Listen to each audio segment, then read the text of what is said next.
और मैं हूँ आपके साथ डॉक्टर ज्योति शर्मा, आपकी विज्ञान अध्यापिका। बच्चों, आज हम कक्षा 9 का पाठ 2 जो है, क्या हमारे आसपास के पदार्थ शुद्ध हैं, ये लेसन हम पढ़ने जा रहे हैं। पदार्थ क्या होते हैं ये हमने पिछले लेसन में पढ़ा था, और पदार्थों के अभिलाक्षणिक गुण, पदार्थों की अवस्थाएं, ये सभी हम पिछले लेसन में पढ़ चुके हैं, जो कि मैं उम्मीद करती हूँ कि आपको याद है, क्योंकि अभी जस्ट हमने 1-2 दिन पहले ही जो पाठ 1 था हमारा वो पूर्ण किया है। तो बच्चों, कि क्या हमारे आसपास के पदार्थ शुद्ध हैं, तो इसमें सबसे पहले जो हमें जानना आवश्यक हो जाता है वो होता है कि शुद्ध पदार्थ। शुद्ध पदार्थ कहते किसको हैं? तो भाई, एक ही प्रकार से के कणों से मिलकर जो पदार्थ बना होता है उसे शुद्ध पदार्थ कहते हैं। अर्थात पदार्थ में उपस्थित सभी कण एक समान रासायनिक प्रकृति के होते हैं। तो जो सभी तत्व होते हैं वो शुद्ध पदार्थ के उदाहरण हैं। तो बच्चों, यहाँ पर आप सभी तत्व तो शुद्ध पदार्थ के उदाहरण हैं ही, इसके अलावा वैज्ञानिकों के अनुसार जो यौगिक होते हैं, शुद्ध यौगिक, जैसे कि नमक है, शक्कर है, हमारे आसपास के जिनका भी एक निश्चित संगठन है, वो 2 या 2 से अधिक तरह के पदार्थों से, शुद्ध पदार्थों से मिलकर बने हैं, तो उन्हें भी वैज्ञानिकों ने शुद्ध पदार्थ का ही नाम दिया है। अब आ जाते हैं, ये तो हो गया शुद्ध पदार्थ। अगला जो हमारा आ जाता है वो है मिश्रण, मिक्सचर। तो इसे क्या कहेंगे कि जब 2 या 2 से अधिक शुद्ध तत्वों या यौगिकों को मिलाया जाता है तो मिश्रण का निर्माण होता है। अर्थात मिश्रण में 1 से अधिक शुद्ध पदार्थ होते हैं। यही बात अभी मैंने कही थी कि जो मिश्रण बनाया जा रहा है उसमें 1 या 1 से अधिक जो है वो शुद्ध पदार्थ शामिल होते हैं। ठीक है बच्चों, तो अब है कि मिश्रण जो होता है, मिक्सचर जो होता है, उसके कितने प्रकार हैं, उसे हम कितने प्रकारों में बांट सकते हैं। वैसे तो कई प्रकारों में बांट सकते हैं, पर यहाँ पर मुख्यतः 2 प्रकारों में बांटा है। समांगी मिश्रण, होमोजीनियस मिक्सचर, और असमांगी मिश्रण, हेट्रोजीनियस मिक्सचर। तो अब ये क्या होते हैं? समांगी मिश्रण। बच्चों, आप जब शिकंजी बनाते हैं तो उसमें नींबू, नमक, शक्कर, ये सारी चीज़ें जो है वो घोलते हैं, और फिर आप देखिए उसको कांच के गिलास में लेकर देखिए तो आपको कहीं पर भी अलग अलग रूप से नमक, शक्कर या नींबू या सिर्फ पानी ये दिखाई भी नहीं देता। और आप स्वाद जब उसको ग्रहण करते हैं तब आपको ऐसे नहीं है कि एक सिप में तो आपको नमक का स्वाद आ गया, दूसरे सिप में आपको शक्कर का स्वाद आ गया, ऐसा नहीं होता। हर सिप में हमें नमक का, शक्कर का और नींबू का जो स्वाद है वो बिल्कुल बराबर से, पूरा गिलास आप पी जाइए सिप सिप करके, एक एक करके, लेकिन आपको पूरे गिलास की शिकंजी में ही एक जैसा ही स्वाद आएगा बच्चों। तो इसे क्या कहा हमने? समांगी मिश्रण। समांगी मिश्रण को हम परिभाषित किस प्रकार से करेंगे? वह मिश्रण जिसका संगठन सभी जगह पर समान हो, समांगी मिश्रण यानी कि होमोजेनियस मिक्सचर कहलाता है। इसमें विभिन्न अवयव अलग अलग नहीं दिखाई देते। समांगी मिश्रण पृथक पृथक संगठन रख सकते हैं। पृथक पृथक संगठन रखने का क्या मतलब है बच्चों? कि 1 गिलास पानी में हमने आधा चम्मच नमक और 1 चम्मच शक्कर डाला है, तो उसका अलग एक स्वाद हो जाएगा, एक अलग संगठन हो जाएगा। लेकिन उतने ही बराबर के दूसरे गिलास पानी में हमने 2 चम्मच या 3 चम्मच शक्कर डाल दिए, आधे चम्मच के बदले हमने 1 चम्मच नमक या 2 चम्मच नमक डाल दिया, तो बनेगा तो वो भी समांगी मिश्रण ही, दोनों ही समांगी मिश्रण होंगे, लेकिन उनका जो संगठन है, पहले गिलास पानी में आधा चम्मच नमक ही था, जबकि इस वाले गिलास में हमने 1 चम्मच या 2 चम्मच नमक डाला है। उसी तरह से पिछले वाले गिलास में 1 चम्मच शक्कर डाली थी और यहाँ हमने 3 चम्मच शक्कर डाली है, तो बने तो दोनों समांगी मिश्रण ही हैं, लेकिन दोनों का ही जो संगठन है वो अलग अलग होता है। तो इस प्रकार से हम कह सकते हैं कि समांगी मिश्रण का जो संगठन है वो अलग अलग रख सकते हैं। ये उदाहरण जो है, नमक या शक्कर का जलीय विलयन हो सकता है, कार्बन डाइऑक्साइड में सल्फर का विलयन हो सकता है, और ऐसे बहुत सारे जो समांगी मिश्रण के उदाहरण हैं वो आप अपने दैनिक जीवन में ढूंढ सकते हैं बच्चों। अब आ जाते हैं विषमांगी मिश्रण हेट्रोजीनियस मिक्सचर पर। ये क्या होता है? तो अभी हमने जो पढ़ा वो समांगी मिश्रण की सब जगह उसका संगठन समान है, और विषमांगी मिश्रण नाम से ही पता चल रहा है, समांगी का पता लगते ही, कि विषमांगी मिश्रण में जो हर जगह संगठन होगा पदार्थों का वो अलग अलग होगा, समान रूप से वितरण नहीं होगा। तो ऐसे जो मिक्सचर बनेंगे वो विषमांगी मिश्रण कहलाएंगे। तो जब मिश्रण के विभिन्न भागों का संगठन एक दूसरे से भिन्न होता है तो उसे विषमांगी मिश्रण कहते हैं। उदाहरण के रूप में आप ले सकते हैं तेल और पानी का मिश्रण, चौक के चूर्ण व पानी का मिश्रण। बच्चों आप सभी जानते हैं कि तेल को जब पानी में घोला जाता है, जब हम हिलाएंगे तो उसकी जो छोटी छोटी बूंदें हैं वो पूरे पानी में हो जाएंगी वितरित, लेकिन जैसे ही आप उसको रख देते हैं थोड़ी देर के लिए तो वो सारा का सारा जो तेल होता है वो वापस से ऊपर आ जाता है। तो इस तरह से तेल और पानी के मिश्रण को हम विषमांगी मिश्रण कह सकते हैं। इसी तरह से चौक का चूर्ण कीजिए आप तो, और पानी में घोलिए उसको, तो यहाँ पर भी वो हमें हिलता हुआ, कई बार तो नहीं भी, वो बिल्कुल कण जो है वो साफ नजर आते हैं और पूरा हिल भी जाएगा। तो थोड़ी देर जैसे ही रखा हमने उसको, वैसे ही वो जो चौक के टुकड़े हैं वो नीचे बैठने लग जाते हैं, यानी कि पूरी तरह से जो चौक है वो उसके अंदर नहीं घुलती है। तो इस तरह के जो मिक्सचर होते हैं वो हेट्रोजीनियस मिक्सचर या विषमांगी मिश्रण कहलाते हैं, यानी कि सब जगह उनका जो वितरण होता है पदार्थों का वो समान रूप से नहीं होता है। अब बच्चों इस विषमांगी मिश्रण को या इस समांगी मिश्रण से हमें 3 तरह के जो मिश्रण होते हैं वो प्राप्त होते हैं। कैसे? देखिए कि यदि पानी और नमक को हम घोलेंगे तो हमें एक विलयन सॉल्यूशन प्राप्त होगा, यानी एक समांगी विलयन हम कह सकते हैं कि दोनों जो पदार्थ हैं या जितने भी उसके अंदर पदार्थ हैं वो सब समान रूप से घुले हुए हैं, और हम उनको थोड़ी देर रख भी दें तब भी वो हमें समान रूप से घुले हुए ही दिखाई देंगे। ऐसे नहीं है कि थोड़ी देर बाद नमक या शक्कर जो है वो नीचे बैठ जाएंगे। तो इस तरह से पहला तो जो हुआ वो हुआ विलयन, इसे सॉल्यूशन कहेंगे। दूसरा जो होता है पानी, अब इसमें चौक का चूर्ण हम मिला दें या फिर हम आटा मिला दें, दोनों ही आप मिलाकर देख सकते हैं अपने घर पे। तो इस तरह से जो विलयन तैयार होगा उसे हम बोलेंगे निलंबन या सस्पेंशन। इसके अंदर जब हम खोलते हैं तो वो घुला हुआ हमें दिखता है। पानी के कण, कुछ कण जो पानी के अंतराण्विक जो जगह थी उसके अंदर समा जाते हैं, तो कुछ कण तो उसमें घुल जाते हैं, लेकिन जो थोड़े से कुछ बड़े कण होते हैं वो उसके अंदर, क्योंकि वो बड़े हैं उस अंतराण्विक जगह से, स्थान से, तो वो उसके अंदर नहीं घुल पाते। तो जब हम उसको खोलते हैं तब तो वो हमें घुला हुआ लग रहा है, कुछ कुछ मोटा भी दिखाई देता है, लेकिन जैसे ही हम उसको थोड़ी देर के लिए रख देते हैं तो वो जो नहीं घुले वाले कण थे वो नीचे बैठने लग जाते हैं बच्चों।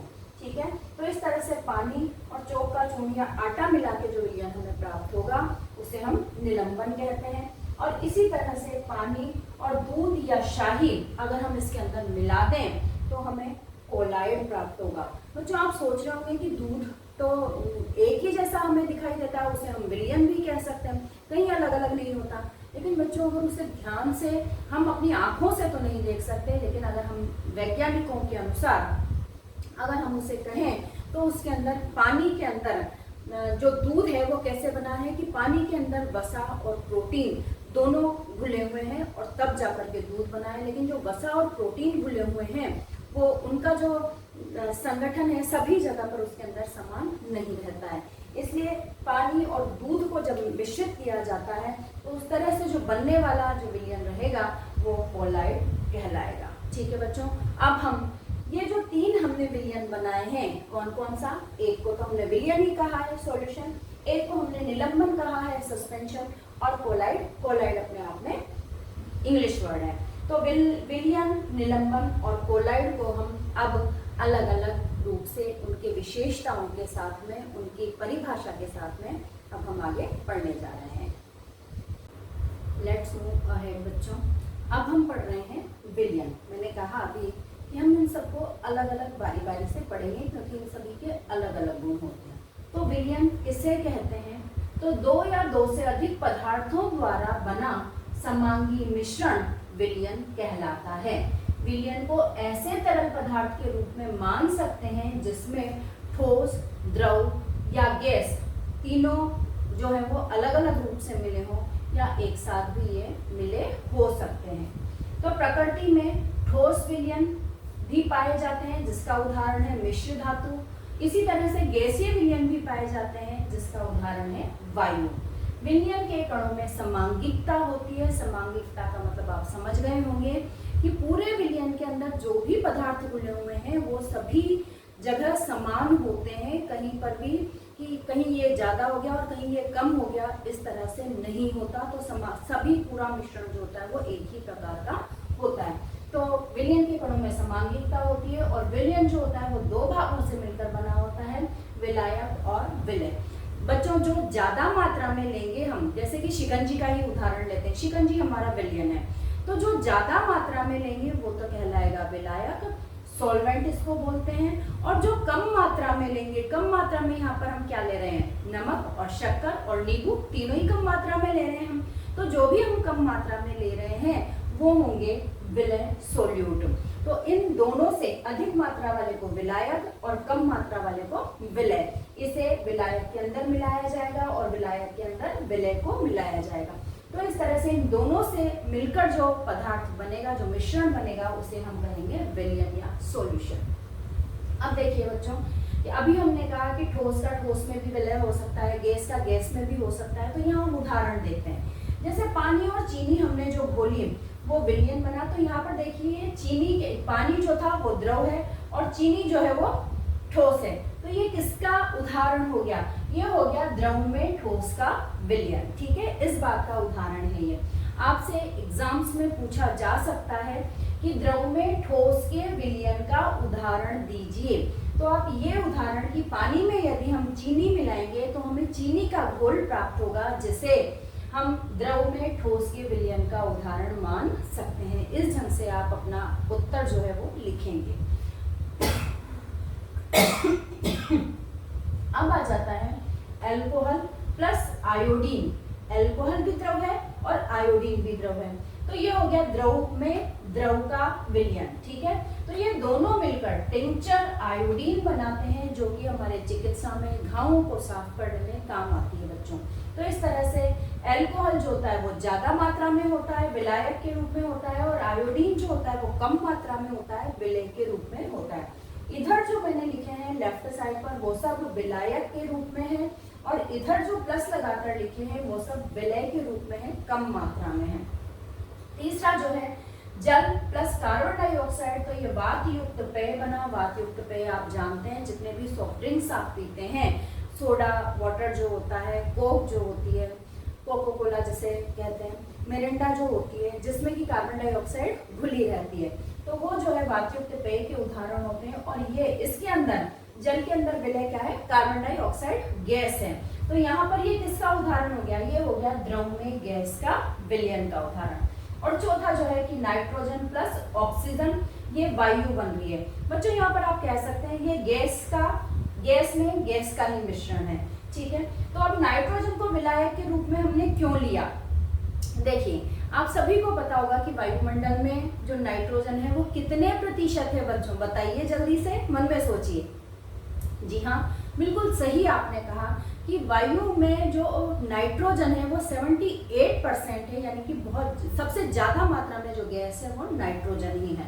तो नाइट्रोजन 78% हो गई, तो बाकी सब गैसें तो उससे कम ही हुई ना बच्चों। तो नाइट्रोजन के बाद जो गैस आती है वो होती है ऑक्सीजन, और ऑक्सीजन होती है 21%, और बाकी जो 1% होती है वो सारी की सारी जो गैसें बाकी की बच जाती हैं, वो सारी की सारी होती हैं। तो इस तरह से मोटे तौर पर हम कह सकते हैं कि नाइट्रोजन में ऑक्सीजन जो है वो घुली हुई है, नाइट्रोजन विलायक है और ऑक्सीजन विलय है। तो इस तरह से जो वायु बनती है वो गैस में गैस के मिश्रण का उदाहरण है। अब आ जाते हैं, यहाँ पर हमने पढ़ा था प्रकृति में ठोस विलयन मिश्र धातु के रूप में पाए जाते हैं। तो अब वो मिश्र धातु क्या होते हैं, तो इन्हें दो या अधिक धातुओं का समांगी विलयन माना जाता है, और प्रत्येक मिश्र धातु का संगठन भिन्न होता है, और ये प्रत्येक धातु के गुणों को प्रदर्शित करती हैं। मिश्र धातु बच्चों आपने देखे होंगे अपने घरों में, कांसा जो होता है हमारे यहाँ पर, पीतल जो होता है, जर्मन सिल्वर के जो बर्तन पाए जाते हैं, ये सभी के बर्तन ही होते हैं बच्चों अधिकतर। तो ये जो होते हैं वो एक तरह से मिश्रण का ही उदाहरण हम मान सकते हैं। इसके अलावा बच्चों मैं आपको और बताऊं इंटरेस्टिंग बात, हमारी जो चांदी और सोने के जो आभूषण होते हैं, आभूषण की बात मैं कर रही हूँ, तो वो जो सोने और चांदी के जो आभूषण है वो शुद्ध सोने और शुद्ध चांदी के नहीं बनाए जाते, क्योंकि वो इतने सॉफ्ट होते हैं कि उनको तोड़ा मरोड़ा ऐसे नहीं बनाया जा सकता। तो इस वजह से उनको मजबूती प्रदान करने के लिए उनमें कुछ मात्रा में अन्य धातुएं जो है वो मिलाई जाती हैं निश्चित प्रतिशत में। तो इस तरह से हम ये भी कह सकते हैं कि हमारे जो चांदी और सोने के जो आभूषण होते हैं वो भी मिश्र धातु के ही बने होते हैं। तो यहाँ पर कुछ मिश्र धातुओं का मैंने उदाहरण, समांगी मिश्रण यहाँ पर बोला है, क्योंकि जो मिली हुई है धातुएं जितने भी प्रतिशत में मिली हुई हैं वो आपस में एक दूसरे से बहुत अच्छे तरह से समाये हुए हैं, ऐसे नहीं कि कहीं पर ज्यादा और कहीं पर कम हो। और जो मिश्रण बनेगा, मिश्र धातु जो बनेगी, उसके अंदर सारी जो भी हमने उसके अंदर धातुएं मिलाई है, 2 धातुएं मिलाई है या 3 धातुएं मिलाई है, तो उन तीनों धातुओं के जो गुण हैं वो उस मिश्र धातु के अंदर प्रदर्शित होंगे। तो कुछ उदाहरण हैं, इन उदाहरणों को आप लिख सकते हैं अपने कॉपी में नोट्स के रूप में, क्योंकि ये आपसे अधिकतर एग्जाम में पूछे जाने वाला प्रश्न है बच्चों कि 3 मिश्र धातुओं के उदाहरण दीजिए प्रतिशत सहित, कितने कितने प्रतिशत उसमें क्या क्या मिला हुआ होता है। तो देखिए पीतल जो होता है उसके अंदर 30% जिंक और 70% कॉपर मिला होता है। इसी प्रकार से कांसा जो होता है उसमें 75% तांबा और 25% टिन मिला होता है। इसी तरह से सोल्डर क्या होता है बच्चों, जो वेल्डिंग वाले लोग जो वेल्डिंग करते हैं उनके अंदर तार एक रहता है और आग को उस तार में करके फिर वो वेल्डिंग करते हैं, तो वो जो तार बना होता है सोल्डर, वो सोल्डर जो तार है वो सोल्डर से ही बना होता है। तो फटाफट से वो जो धातु होती है वो जो सोल्डर होता है वो पिघल जाता है और वेल्डिंग के काम आता है। तो सोल्डर जो होता है उसमें 67% सीसा और 33% टीन मिला हुआ होता है। और इसी प्रकार से जर्मन सिल्वर जो होता है, जर्मन सिल्वर के बर्तन बनाए जाते हैं, गाड़ियां भी बनाई जाती हैं, वाहन भी सभी बनाए जाते हैं। तो जर्मन सिल्वर जो होता है उसमें 50% तांबा, 25% जिंक और 25% निकल शामिल होता है। बच्चों आपने ये सब उतार लिया होगा, इसे आप अच्छे से देखें। आइए देखते हैं हम विलयन के गुण। विलयन हमारा हो गया था कि 2 या 2 से अधिक पदार्थों द्वारा बना समांगी मिश्रण विलयन कहलाता है। तो अब विलयन के गुणों को वही उस परिभाषा में से ही या जो विलयन हमने समझा है उसी में से ही हम उसके गुणों को प्रदर्शित करते हैं। आइए देखते हैं कि विलयन जो होता है वो समांगी मिश्रण होता है। आप समझ गए होंगे समांगी का मतलब।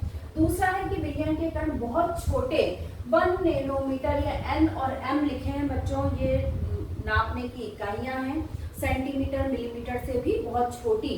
तो इतने छोटे होते हैं कि हम इन्हें आंखों से भी नहीं देख सकते।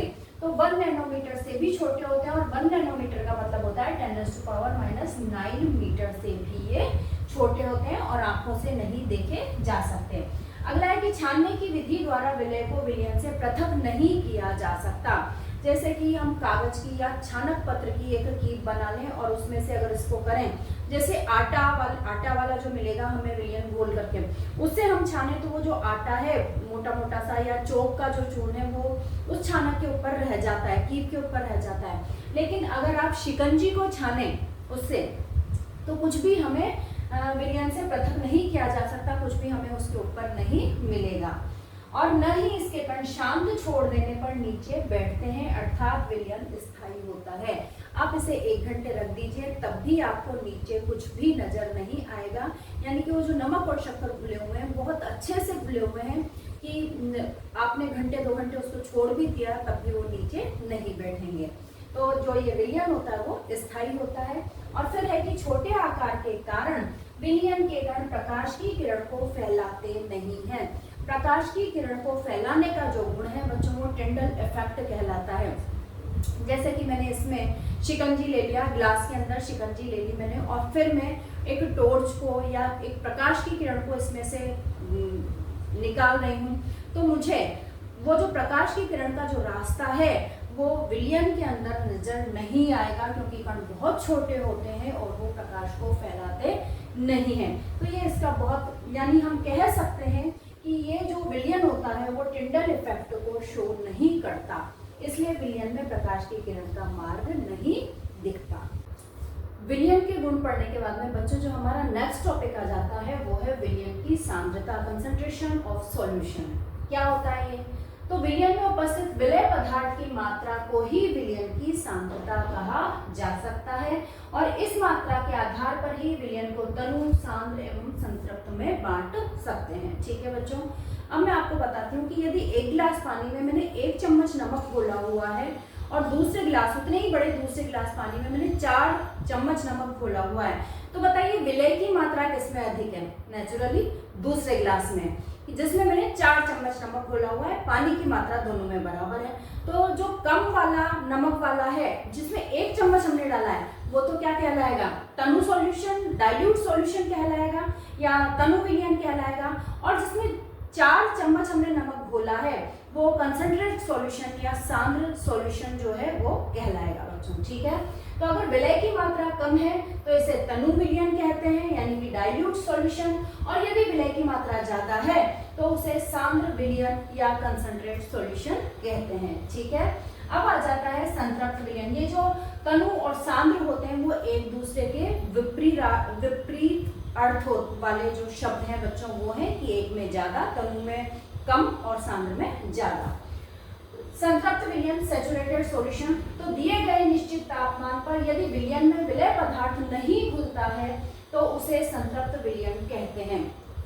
नॉर्मल टेम्परेचर जो हमारा है अभी रूम का, उस पर हम यदि 1 गिलास पानी में शक्कर घोलते जाएं, पहले हमने 1 चम्मच घोल ली, फिर हमने 2 चम्मच घोल ली, फिर 3 चम्मच घोल ली, पूरा कण एक एक जब तक नहीं मिल जाता हम उसको घोलते जा रहे हैं। तो उस तापमान पर जितने, और अब हम चौथी चम्मच उसके अंदर डाल रहे हैं, तो हम ये देखते हैं कि वो जो शक्कर है अब उसके अंदर नहीं घुल रही है। ठीक है, तो वो वाला जो बिंदु आ जाता है हमारा कि अब इसके अंदर शक्कर नहीं घुल रही है, तो जो सॉल्यूशन है वो संतृप्त सॉल्यूशन, सैचुरेटेड सॉल्यूशन कहलाता है बच्चों। यानी दिए गए निश्चित तापमान पर, निश्चित तापमान पर क्यों बोला हमने कि यदि हम तापमान को बढ़ा देते हैं, यदि हम उसको गैस पर चढ़ाकर 5 डिग्री सेंटीग्रेड तापमान और बढ़ा दें, तो आप देखिए कि वो चौथे चम्मच शक्कर भी घुल जाएगी, हो सकता है उसके अंदर 5वां चम्मच शक्कर भी घुल जाएगी। तो वो जैसे जैसे तापमान बढ़ाते जाएंगे जो विलय के घुलने का जो मात्रा है वो बढ़ती जाएगी, या अगर तापमान कम करेंगे तो विलय की जो मात्रा है घुलने की वो कम होती जाएगी। तो इसलिए हमने इसके अंदर क्या शब्द जोड़ा? निश्चित तापमान पर। तो निश्चित तापमान पर जितनी मात्रा विलय की उसके अंदर घुल जाती है और अब उसके अंदर सामर्थ्य नहीं है और ज्यादा मात्रा घुलने की, तो वो वाला जो सॉल्यूशन है वो संतृप्त विलयन कहलाता है। तो दिए गए निश्चित तापमान पर यदि विलयन में विलय पदार्थ नहीं घुलता है, घुल चुका जितना घुलना है, तो उसे संतृप्त विलयन सैचुरेटेड सॉल्यूशन कहा जाता है। ठीक है, क्लियर है बच्चों? अब आ जाता है कि विलय पदार्थ की वह मात्रा जो हमने उसके अंदर घोली है निश्चित तापमान पर। अभी हमने 4 चम्मच शक्कर घोले थे, तो निश्चित तापमान पर जितनी विलय की मात्रा हमने उसके अंदर घोली है वो उसकी घुलनशीलता, सोल्यूबिलिटी कहलाती है कि भाई वो जो 1 गिलास पानी है वो कितने मात्रा शक्कर को अपने में घोल सकता है। तो जितने मात्रा शक्कर को वो घोल सकता है वो उसकी सोल्यूबिलिटी, घुलनशीलता कहलाएगी। अब यहाँ हमने पढ़ा था संतृप्त विलयन, अब आ जाता है उसका जस्ट उल्टा असंतृप्त विलयन, अनसैचुरेटेड सॉल्यूशन। तो यदि विलयन में विलय पदार्थ की सांद्रता संतृप्त स्तर से कम हो, 4 चम्मच शक्कर घुल सकती है उसमें नॉर्मल टेम्परेचर पर, और हमने उसके अंदर 3 चम्मच शक्कर ही डाली या 2 चम्मच शक्कर ही डाली और घुल सकती है, लेकिन हमने तो उसको जितना हमने चाहा उतना ही उसके अंदर डाला, यानी 4 चम्मच अधिकतम घुल सकती है और हम उससे कम मात्रा में अगर डाल रहे हैं तो ऐसा जो सॉल्यूशन होगा, ऐसा जो विलयन होगा वो असंतृप्त विलयन कहलाता है बच्चों। एक निश्चित तापमान पर पृथक पृथक पदार्थों की विलयन क्षमता भिन्न होती है। अभी अभी मैंने कहा कि यदि हम उसका तापमान बढ़ा देते हैं तो शक्कर का घुलना भी, जो घुलनशीलता है वो भी बढ़ जाती है, विलय की मात्रा हम उसके अंदर और डाल सकते हैं। आप दूध गर्म करने में इस बात को अच्छे से नोट कर सकते हैं बच्चों कि जब ठंडा दूध है तो कम मात्रा में शक्कर उसके अंदर घुलती है, लेकिन जैसे ही हम उसका तापमान बढ़ा देते हैं तो जल्दी से और ज़्यादा मात्रा में शक्कर उसके अंदर घोली जा सकती है। विलयन की सांद्रता को बच्चों हम इस तरह से भी दूसरी तरह की परिभाषा में भी डिनोट कर सकते हैं। देखिए कि विलायक की मात्रा, अब वो विलायक की मात्रा हम द्रव्यमान के आधार पर भी ले सकते हैं और उसके आयतन के आधार पर भी ले सकते हैं। तो विलायक की मात्रा में घुले हुए विलेय पदार्थ की मात्रा को विलयन की सांद्रता कहते हैं। अब विलयन की सांद्रता दर्शाने की बच्चों बहुत सारी विधियां हैं और आपकी बुक में केवल 3 विधियां दे रखी है। उन तीनों विधियों का ही हम यहाँ पर अध्ययन करते हैं। पहली विधि है कि किस तरह से हम दर्शाएं। तो यदि हम द्रव्यमान अपॉन विलयन के द्रव्यमान प्रतिशत के रूप में इसको दर्शाते हैं तो हमारा जो सूत्र होगा वो क्या होगा कि विलेय पदार्थ का द्रव्यमान अपॉन विलयन का द्रव्यमान, कितना घुला हुआ है और उसमें से कितना, उसको मिलाने से कितना विलयन बना है। जैसे मैं आपको कहूँ कि मेरे पास में 100 मिलीलीटर जो है वो पानी है और मैंने उसके अंदर 50 ग्राम जो है वो शक्कर डाली है, ठीक है, या 100 ग्राम मेरे पास में पानी है और मैंने उसके अंदर 50 ग्राम शक्कर डाली है। तो 50 ग्राम तो क्या हो गया, शक्कर डाली है तो वो विलेय हो गया। विलेय की मात्रा कितनी हो गई, विलेय का द्रव्यमान कितना हो गया 50 ग्राम, और विलयन कितना बना 100 ग्राम मेरे पास पानी था, 100 ग्राम तो पानी और 50 ग्राम शक्कर मैंने उसके अंदर और ऐड की। तो इस तरह से विलयन का जो द्रव्यमान हो गया वो कितना हो गया बच्चों, 100 + 50 150। तो विलेय का तो हम क्या लिख देंगे ऊपर 50 और विलयन का अपॉन नीचे करके क्या लिख देंगे 150। तो विलेय पदार्थ का द्रव्यमान अपॉन विलयन का द्रव्यमान इंटू 100, ठीक है। इस तरह से हम पहली विधि के द्वारा इसे प्रदर्शित कर सकते हैं। दूसरी जो सांद्रता दर्शाने की विधि है वो है द्रव्यमान अपॉन विलयन के आयतन प्रतिशत के रूप में। तो इसे किस तरह से प्रदर्शित करते हैं, तो विलेय पदार्थ का द्रव्यमान अपॉन विलयन का आयतन। यहाँ तो द्रव्यमान ही दे रखा है लेकिन नीचे आयतन दे रखा है। तो भाई इतने पदार्थ 50 ग्राम द्रव्यमान को 50 ग्राम शक्कर को हमने विलयन इतना आयतन बना उसके अंदर घोला तो इतने आयतन का विलयन हमारे पास प्राप्त हुआ। तो इस तरह से और इंटू 100 इस तरह से करके दूसरी विधि द्वारा भी हम सांद्रता को प्रदर्शित कर सकते हैं। और जो तीसरी विधि है वो है विलयन का आयतन अपॉन आयतन प्रतिशत के रूप में। तो इसमें जो सूत्र बन जाता है वो बन जाता है विलेय का आयतन अपॉन विलयन का आयतन इंटू 100, दोनों जगह ही यहाँ पर आयतन है। तो इस तरह से इन तीनों विधियों के द्वारा जिस भी रूप में आपसे पूछा जाए क्वेश्चन, उस तरह से जो भी सूत्र आपको उचित लगे वो लगा करके और आप अपना प्रश्न सॉल्व कर सकते हैं। वैसे आपके जो न्यूमेरिकल क्वेश्चंस एग्जाम में पूछे जाते हैं वो बहुत ही सरल प्रकार के होते हैं बच्चों। तो इसी तरह का सरल प्रकार का एक क्वेश्चन आपकी बुक में दिया हुआ है। देखिए कि एक विलयन के 320 ग्राम विलायक जल में 40 ग्राम साधारण नमक विलेय है, विलयन की सांद्रता का परिकलन करें। इसी तरह के बहुत सिंपल क्वेश्चन आपसे पूछे जाते हैं। तो भाई जो विलायक जल है वो विलायक जल की मात्रा कितनी है हमारे पास में 320 ग्राम। बच्चों न्यूमेरिकल या आंकिक प्रश्न सॉल्व करने का जो सबसे सही तरीका ये होता है कि आपको क्वेश्चन में जो भी चीजें दे रखी हैं आप उन्हें सबसे पहले लिख लीजिए, फिर सूत्र लिखिए और सूत्र में उन जो आपको वैल्यूज दे रखी हैं उनको आप पुट कर दीजिए और फिर उस क्वेश्चन को सॉल्व कर लीजिए। तो हमें यहाँ पर विलायक या जो जल की मात्रा है वो दे रखी है 320 ग्राम। इसी तरह से विलेय पदार्थ जो नमक है उसका द्रव्यमान दे रखा है 40 ग्राम। और इस तरह से हमारे पास जो विलयन प्राप्त होगा 40 ग्राम नमक को 320 ग्राम पानी में घोलकर जो हमें विलयन प्राप्त हो जाएगा वो हो जाएगा हमारे पास में 360 ग्राम। ठीक है, 320 में विलेय पदार्थ को 40 ग्राम नमक को और हम ऐड कर देंगे तो हमारे पास हो गया 360 ग्राम। अब हम सूत्र लगाते हैं कि विलयन की सांद्रता हमसे पूछिए तो विलयन का द्रव्यमान प्रतिशत हो गया विलेय का द्रव्यमान अपॉन विलयन का द्रव्यमान इंटू 100। विलेय का द्रव्यमान दे रखा था 40, विलयन का द्रव्यमान हमने निकाला 360 इंटू 100। इसे सॉल्व करेंगे तो 11.1% हमारे पास में विलयन की सांद्रता आ जाएगी। ठीक है बच्चों, तो इस तरह से इन सूत्रों को अप्लाई करके आपको इस तरह के जो क्वेश्चंस आते हैं उन्हें सॉल्व कर सकते हैं। अब आ जाते जाता है बच्चों सस्पेंशन या निलंबन। तो ये एक ऐसा विषमांगी विलयन है जिसमें ठोस द्रव में परिक्षेपित हो जाता है। परिक्षेपित का मतलब है तैरते रहना या बिल्कुल घुलना, स्पष्ट रूप से नहीं घुला है वो हमें दिखाई दे रहा है, लेकिन वो पूरी जगह पर जो है वो फैल तो जाता है। तो निलंबन परिक्षेपित हो जाता है, इसे निलंबन कहते हैं। और इसमें विलेय पदार्थ के कण घुलते नहीं हैं बल्कि माध्यम की समष्टि में निलंबित रहते हैं। अभी अभी मैंने कहा कि जो हम घोलेंगे वो पूरे समष्टि में, वो जो पानी में घोला है हमने, उसमें हमें वो दिखाई देते रहेंगे और आंखों से ये देखे जा सकते हैं। ठीक है बच्चों, तो ये वाला जो विलयन होता है उसे के जो कण होते हैं वो आंखों से भी देखे जा सकते हैं, इतने काफी बड़े होते हैं वो।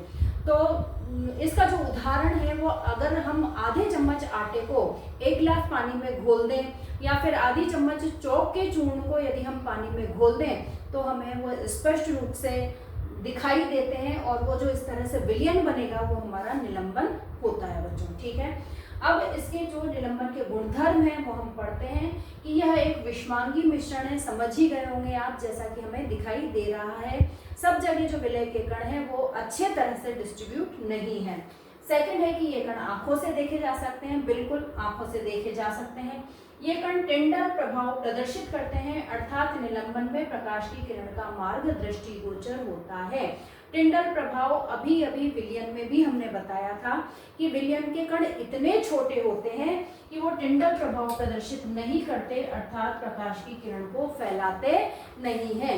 ये देखिए बच्चों, ये मैंने 1 गिलास पानी में आधा चम्मच नमक जो है वो घोला है और इस तरह से ये मैंने विलयन बना लिया है। और ये देखिए, ये प्रकाश की लाइट जो है ये देखिए, ये प्रकाश की लाइट आप अच्छे से इसके अंदर देख सकते हैं। ये जो प्रकाश की लाइट है उसका मार्ग हमें यहाँ पर दिखाई नहीं दे रहा है। ये देखिए आप, अंधेरा करके भी मैं आपको दिखा रही हूँ कि ये लाइट जो है वो सिर्फ इस तरह से ग्लास के यहाँ पर ही दिखाई दे रही है या फिर बाहर ग्लास के दिखाई दे रही है, लेकिन इसके अंदर, ग्लास के अंदर वाले विलयन में इसका मार्ग दृष्टिगोचर नहीं हो रहा है। ठीक है बच्चों, ये था हमारा विलयन। और अब ये मैंने 1 गिलास, इस गिलास पानी में, ये देखिए बच्चों, इस गिलास पानी में मैंने आटे की आधी चम्मच घोली थी और थोड़ी देर रख दिया है।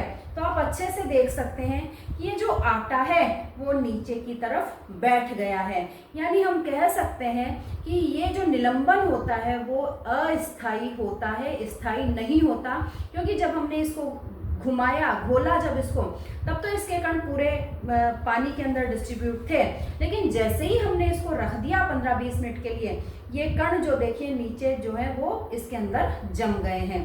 अब मैं इसको हिला करके, ये देखिए मैंने इस आटे के पानी को हिलाया है, वापस से इसके जो कण हैं वो ऊपर मेरे को इस पानी में घुल गए हैं, नजर आते हैं। अगर मैं इनको देखूं तो ये नजर आते हैं। और देखिए, ये देखिए बच्चों, बिल्कुल आपको साफ दिख रहा होगा कि ये जो प्रकाश की किरण इसके अंदर जा रही है, रेड लाइट, इसका जो उजाला, इसका जो प्रकाश का मार्ग है वो हमें इसके अंदर दिखाई देता है। ये देखिए बच्चों, ठीक है। इसी प्रकार से साथ के साथ ही मैं आपको अगला जो हम कोलाइड पढ़ेंगे उसके बारे में भी बताती हूँ। ये देखिए, मैंने थोड़ा सा दूध लेकर के पानी में घोला है। ये एक कोलाइड का हमारे पास में उदाहरण है। और इस कोलाइड में भी टिंडल इफेक्ट जो है, ये देखिए, ये इसके अंदर भी टिंडल इफेक्ट शो नहीं होता, यानी केवल ये प्रकाश का मार्ग जो है वो दिखाई नहीं देता। इसके अंदर कण इतने छोटे होते हैं कि वो प्रकाश के मार्ग को प्रकर्णित नहीं कर पाते। तो इस तरह से आप देख सकते हैं कि जो विलयन होता है उसके कण बहुत छोटे होने के कारण विलयन टिंडल इफेक्ट शो नहीं करता। इसके बाद आ जाता है हमारा निलंबन। निलंबन के कण कुछ बड़े होते हैं, आंखों से देखे जा सकते हैं और इतने बड़े होते हैं कि ये प्रकाश की किरण का मार्ग जो है वो प्रदर्शित करते हैं, यानी कि टिंडल इफेक्ट हमें निलंबन में दिखाई देता है।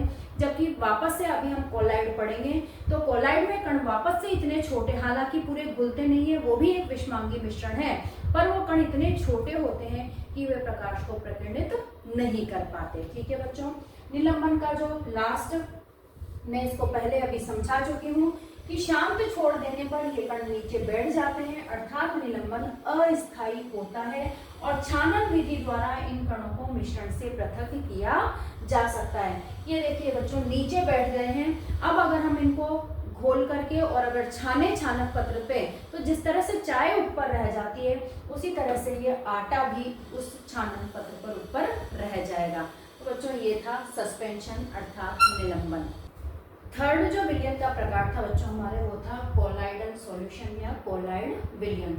यह एक विषमांगी मिश्रण है जिसमें विलय के कण समान रूप से फैले होते हैं, पर निलंबन की तुलना में कणों का आकार छोटा होने के कारण यह मिश्रण समांगी प्रतीत होता है। बच्चों समांगी प्रतीत होता है, वास्तव में समांगी होता नहीं है। और इसमें जो कण होते हैं विलय के कण वो बहुत ही बारीक होते हैं, यानी निलंबन की तुलना में बहुत छोटे। निलंबन के कण तो आंखों से देखे जा सकते थे, लेकिन इसके जो कण हैं वो आंखों से नहीं देखे जा सकते। अब कोलाइड के क्या क्या गुणधर्म होते हैं देखते हैं। फर्स्ट, ये एक विषमांगी मिश्रण है। दूसरा है इसके कण छोटे होने के कारण आंखों से नहीं देखे जा सकते। बच्चों आप दूध में पानी, थोड़े से दूध को पानी में घोल दीजिए, उसके कण आंखों से आप नहीं देख सकते। 2 बूंदों को पानी में आप घोल दीजिए, हिला दीजिए उसे, उसके कण, स्याही के जो कण हैं वो आप आंखों से नहीं देख सकते, यानी कि ये कण जो होते हैं वो बहुत छोटे होते हैं और आंखों से नहीं देखे जा सकते। छानन विधि से विलय के कणों को पृथक नहीं किया जा सकता। यदि हम वो जो दूध वाला पानी जो हम कह रहे हैं, अगर छानक पत्र लगा करके उसको छानेंगे तो भी उसके कणों को, या स्याही वाले पानी को हम छानेंगे तो हम उसके कणों को पृथक नहीं कर सकते। और शांत छोड़ देने पर किसी में कुछ विलय घोलने पर कि जिसके कण बड़े होंगे वो ही नीचे बैठेंगे, नहीं तो अधिकतर कण तो जो है वो स्थायी ही रहता है, अधिकतर कण तो उसमें बराबर से फैले हुए ही रहते हैं। कुछ जो बाहरी कण होते हैं विलय पदार्थ पर निर्भर करता है, वो हमने कौन सा विलय पदार्थ उसके अंदर विलय किया है उस आधार पर कई तरह के कोलाइड में कण नीचे बैठ जाते हैं और कई तरह के कोलाइड में वो आराम से ऊपर ही तैरते रहते हैं, यानी कि कह सकते हैं कि उस स्थिति में वो स्थायी होते हैं। अधिकतम बार टिंडल प्रभाव प्रदर्शित करते हैं, वही विलय जो हमने खोला है उस पर निर्भर करता है कि ये टिंडल प्रभाव प्रदर्शित कर रहे हैं या नहीं, यानी इनसे प्रकाश किरण गुजारने पर वो हमें प्रकाश का मार्ग दिखाई दे रहा है या नहीं दे रहा। अधिकतम बार तो ये टिंडल प्रभाव प्रदर्शित करते हैं, पर यदि विलय के कण बहुत ही छोटे हों तो टिंडल प्रभाव हमें दिखाई नहीं देता है। ठीक है बच्चों, ये अभी मैंने थोड़ी देर पहले भी बताया था, फिर से मैं एक बार कह रही हूँ। ये हमारे आटे वाला विलयन था, यानी कि कोलाइड था। इसमें तो ये देखिए ये कमजोर हो गई है लाइट, ये देखिए इसमें तो फिर भी हमें प्रकाश का जो मार्ग है, रास्ता है वो दिखाई दे रहा है। पर ये दूध वाला भी मैंने लिया है, ये देखिए ये दूध वाला भी मैंने लिया है, इसमें बहुत ही कम जो प्रकाश का मार्ग है वो हमें दिखाई देता है। अर्थात विलय पदार्थ पर निर्भर करता है कि हमने कौन सा मार्ग जो है वो, ये देखिए बच्चों, ये देखिए बिल्कुल कम मात्रा में ये जा रहा है, जबकि इस कोलाइड में इसके कण बड़े थे तो कोलाइड में ये आसानी से हमें दिखाई दे रहा था। दिख रहा है बच्चों आपको? तो इस तरह से हम ये बात कह सकते हैं कि यह टिंडल इफेक्ट जो है वो पूर्णतः विलय के पदार्थ कितने बड़े हैं उस बात पर ही निर्भर करेगा। कुछ कोलाइड्स में टिंडल इफेक्ट हमें दिखाई देगा और कुछ कोलाइड्स में हमें ये नहीं दिखाई देगा। अब आता है, ये तो थे बच्चों इसके गुणधर्म। अब आता है नेक्स्ट बात कि कोलाइडल विलयन जो है वो परिक्षिप्त प्रावस्था यानी डिस्पर्स्ड फेज, यहाँ पर हम विलय को विलय के रूप में रहता है, डिस्पर्स्ड फेज के रूप में कौन रह रहा है? विलय। और विलय के कण और परिक्षेपण माध्यम यानी डिस्पर्स्ड मीडियम, जैसे कि हमने कहा कि विलयन जो होता है विलय और विलायक दोनों से मिलकर बना होता है, तो इसी तरह से परिक्षिप्त प्रावस्था यानी कि विलय है उसके अंदर, और डिस्पर्स्ड मीडियम यानी कि परिक्षेपण माध्यम, इसके अंदर वो जो डिस्पर्स्ड फेज है वो घुली हुई है।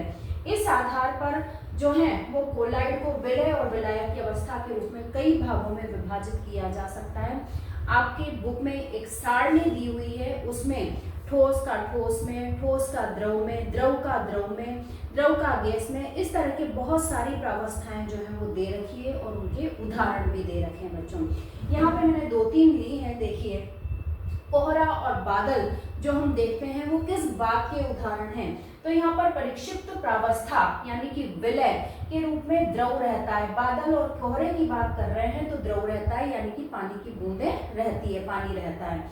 और परिक्षिप्त माध्यम यहाँ पर गैस होती है, यानी वायुमंडल की जो गैस है। तो गैस में वो जो पानी की बूंदें हैं वो तैरती रहती हैं, उसी से ही हमें कोहरा और बादल जो है वो दिखाई देते हैं। और इस तरह का जो प्रकार बनेगा कोलाइडल प्रकार, वो प्रकार कहलाएगा एरोसोल प्रकार। ठीक है, यानी कि हवा में एरोसोल मतलब कि हवा, एयर में, और द्रव का जो वो बन रहा है विलयन कोलाइड जो बन रहा है वो एरोसोल प्रकार का कहलाएगा।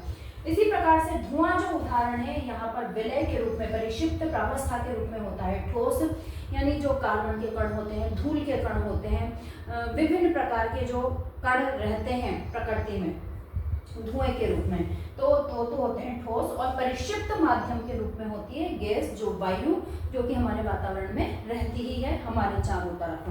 तो इस तरह से गैस में जो ठोस का कोलाइड बन रहा है वो यहाँ पर भी एरोसोल प्रकार का है, और इस धुआं इसका उदाहरण है। तीसरा हमने लिया है बच्चों दूध। दूध में परिक्षिप्त प्रावस्था जो है वो द्रव है, यानी कि जो प्रोटीन है, वसा है, वो किसमें घुले हुए हैं? वो पानी में ही घुले हुए हैं, यानी कि यहाँ पर विलय जो है वो भी पानी ही है और विलायक जो है वो भी पानी ही है। तो इस तरह का जो प्रकार बनेगा कोलाइड का वो बनेगा इमल्शन प्रकार। इसी तरह के बहुत सारे उदाहरण बच्चों आपकी बुक में सारणी में दिए हुए हैं, आप आराम से उन्हें देखिए और अच्छे से समझकर, जिस तरह की मैंने समझाया है उस तरह से समझकर याद कीजिए। क्योंकि कई बार आपसे क्वेश्चन यूँ पूछ लिया जाता है कि इमल्शन का एक उदाहरण दीजिए, या फिर कि कोहरा जो है वो किस तरह के कोलाइड का प्रकार है। तो इमल्शन के उदाहरण में आपको आंसर देना है दूध, और कोहरा किस प्रकार के कोलाइड का उदाहरण है? एरोसोल प्रकार के कोलाइड का उदाहरण है। इस तरह से बच्चों यहाँ तक का जो, जैसा कि मैंने आपको बताया था कि 2 पार्ट में हम एक पार्ट को समाप्त करेंगे, क्योंकि बहुत बड़े पार्ट हैं और लंबे समय तक आप कंसंट्रेशन एक तरह से अच्छी प्रकार से कंसंट्रेशन नहीं बिठा पाते हैं। इसलिए इस वीडियो को हम यहीं पर ख़त्म करेंगे, और मैं समझती हूँ कि आपको ये लेसन अच्छे से समझ में आया होगा। कुछ अगर समझ में नहीं आया है तो आप जानते हैं कि आपको क्या करना है। ठीक है, कमेंट बॉक्स में क्वेश्चन लिख के अपना, और आप मुझसे पूछ सकते हैं। इसके अलावा और क्या करना है वो भी आपको पता है। सब्सक्राइब कीजिए, लाइक कीजिए और शेयर कीजिए। अपने ज़्यादा से ज़्यादा फ्रेंड्स तक एक कक्षीय माध्यम में पढ़ाने का आनंद आप घर पर बैठे हुए प्राप्त कर सकते हैं, और अपने दोस्तों को भी करवा सकते हैं। ठीक है बच्चों, नेक्स्ट वीडियो के साथ और इसी पाठ के साथ हम दोबारा मिलते हैं। धन्यवाद।